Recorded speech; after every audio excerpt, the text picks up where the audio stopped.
नमस्कार दोस्तों, स्वागत है आपका हमारे YouTube चैनल पे। और आज हम बात करने वाले हैं ओपन बुक प्रणाली के बारे में या ओपन बुक सिस्टम के बारे में। इसी सिस्टम के द्वारा मध्य प्रदेश की जो कॉलेज की परीक्षाएं हैं वो होने वाली हैं। तो समझते हैं कि क्या है ओपन बुक प्रणाली या ओपन बुक सिस्टम क्या है। तो चलिए वीडियो को करते हैं शुरू। तो मध्य प्रदेश के उच्च शिक्षा विभाग ने UGC यानी कि विश्वविद्यालय अनुदान आयोग के निर्देश पर UG और PG की जो फाइनल ईयर के एग्जाम होने हैं उनके लिए गाइडलाइन जारी कर दी गई है। उसमें स्पष्ट कहा गया है कि जितने पेपर हो चुके हैं वह पेपर अब दोबारा नहीं होंगे। जितने बचे हुए पेपर हैं वो ओपन बुक प्रणाली से होंगे। तो सबसे पहले समझते हैं कि ओपन बुक प्रणाली होती क्या है। ठीक है, तो ओपन बुक, आपको शब्द से ही अर्थ पता चल रहा होगा कि आपको बुक को ओपन करना है और बुक में से ही आंसर आपको सीधे कॉपी में लिख देने हैं। ठीक है, ओपन बुक प्रणाली दो तरीके से काम करती है। एक ऐसा तरीका होता है कि आपको कॉलेज में ही जाकर वहाँ पर अपनी बुक साथ में ले जाकर और आंसर लिख के वहीं पर कॉपी जमा कर देनी होती है। ठीक है, और एक सिस्टम ये होता है कि आपको घर पर ही क्वेश्चन पेपर मिल जाएगा और आप खुद के पेजों पर आंसर लिखकर उसे सबमिट कर सकते हैं जहाँ पर भी बोलेंगे। ठीक है, जहाँ पर भी उसका सबमिट करने का सेंटर होगा तो वहाँ पर आप अपनी कॉपी जमा कर सकते हैं। ठीक है, अब हम बात करते हैं कि किस तरीके से ये काम करेगा। तो यूनिवर्सिटी को वेबसाइट पर अपनी लॉगिन आईडी सिस्टम के जरिए पर्चा भेजा जाएगा। एक आपको लॉगिन आईडी दी जाएगी वेबसाइट की, तो आपको उस पर एंटर करके अपना पर्चा ले लेना है, क्वेश्चन पेपर। ठीक है, छात्रों को घर से ही परीक्षा देने का जो समय है वो तय किया गया है कि इतने समय में आप परीक्षा वो क्वेश्चन पेपर लिख के और कॉपी जमा करनी होगी। ठीक है, 30 नवंबर से पहले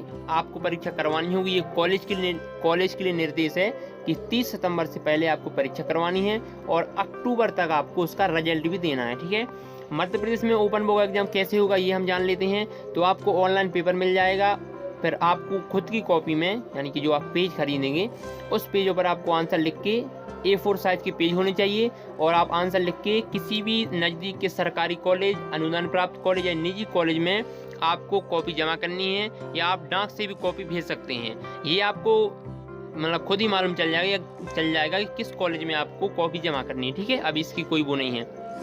अब हम बात करते हैं कि UG में रिजल्ट कैसे तैयार होगा, यानी कि अगर आप BA, BCom, ये BSc वगैरह कर रहे हैं तो उसमें आपका रिजल्ट किस प्रकार से बनेगा। तो रिजल्ट बनेगा दो तरीके से।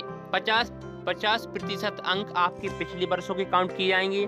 ठीक है, पिछले वर्षों का आपका जो परिणाम रहा है तो 50% अंक उसमें से आपको दिए जाएंगे। ठीक है, और बाकी के 50% आपको ओपन बुक जो परीक्षा हो रही है उसके आधार पर दिए जाएंगे। ठीक है, आगे ना समझ में कि 50% अंक आपको जो पिछली परीक्षाएं हुए हैं उसके द्वारा दिए जाएंगे, प्रथम और द्वितीय वर्ष वाली। ठीक है, और 50% अंक आपको जो ओपन बुक आपकी जो परीक्षा होनी है उसके आधार पर आपको 50% अंक दिए जाएंगे। ठीक है,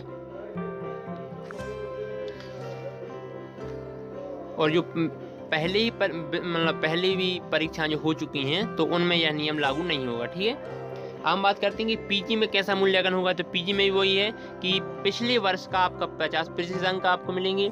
जो आपका पिछले वर्ष का परिणाम रहा होगा, पिछले वर्ष का जो रिजल्ट रहा होगा उसमें से आपको 50% अंक दिए जाएंगे और बाकी के 50% आपका जो ओपन बुक प्रणाली से ये परीक्षा हो रही है उसके द्वारा आपको 50% अंक मिलेंगे। ठीक है, हम बात करते हैं कि प्राइवेट और ATKT वालों का क्या होगा। तो ATKT वालों के लिए भी यही सिस्टम लागू रहेगा। आपको भी ऑनलाइन पर्चा मिलेगा, आपको उस पर अपना पूरा ओपन बुक करके आपको उसका पूरे क्वेश्चंस लिखने हैं। ठीक है, पूरा पेपर करना है और सबमिट कर देना है। ठीक है, तो यही सब सिस्टम सब में लागू रहेगा। तो आशा करता हूँ कि आपको ये समझ में आ गया होगा कि ओपन बुक प्रणाली क्या है। आपको बुक ओपन करनी है और अपना आंसर लिखना है और नज़दीकी कॉलेज में जमा कर देना। आप घर से ही परीक्षा दे सकते हैं, क्योंकि कोरोना महामारी के चलते ये निर्णय लिया गया है कि पहले ये निर्णय लिया गया था कि पेपर हो ही ना, लेकिन फिर UGC ने सोचा, विश्वविद्यालय अनुदान आयोग ने सोचा कि इससे बच्चों के भविष्य पर खतरा होगा, क्योंकि अगर वो बिना पढ़े ही एग्जाम क्वालिफाई कर लेंगे तो उनको एक प्रकार से जितनी उन्होंने मेहनत की है उसका सही फल नहीं उनको मिल पाएगा। ठीक है, तो आप घर से ही आंसर लिख के वहाँ पर सबमिट कर सकते हैं। इससे आपको कोरोना का भी कोई खतरा नहीं रहेगा, किसी भी बीमारी का खतरा नहीं रहेगा और आप अपनी जो क्षमता है उसके अनुसार आप आंसर लिख सकते हैं। ठीक है, तो आशा है आपको वीडियो पसंद आया होगा और अभी वीडियो पसंद आया है तो प्लीज़ इसे लाइक ज़रूर कर दें। मिलते हैं अगली वीडियो।